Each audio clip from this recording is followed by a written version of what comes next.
Our team coverage continues now. Rain is easing up in some areas, but not before a tree fell victim to some strong wind and wet ground in Mauldin. Some areas there known to flood, so when steady rain moves in, people who live in those areas tend to get worried. Fox Carolina's Jennifer Phillips outside for us in Mauldin, where crews have fixed that tree there behind you. But Jen, the wind's still pretty strong out there.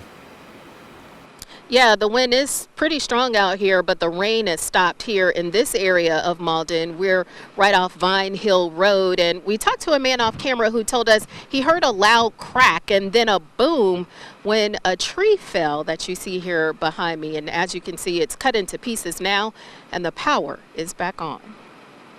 The flow and trickle of this creek into culverts and backyards are calm for now. We should have expected it, but we didn't.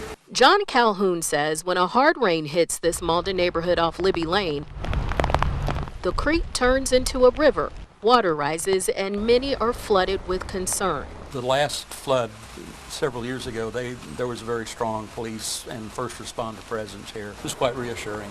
This neighborhood is known to flood, one so bad homes that once stood in this area had to be torn down. They're going to be leaving that as a green space. There's one more house down there that needs to come down. And those who work with the city of Mauldin know where those areas are. If it does flood, it'll come up to the very back corner of our house. So we're told public works crews cut back branches, monitor low-lying areas, and look for clogged culverts. It's normally when it's up like north and west of us and it's heavy rain, that's when we have to be careful. And this tree didn't stand a chance against strong wind and soaked soil. So it came down, and so did a power line, which closed Vine Hill Road for hours.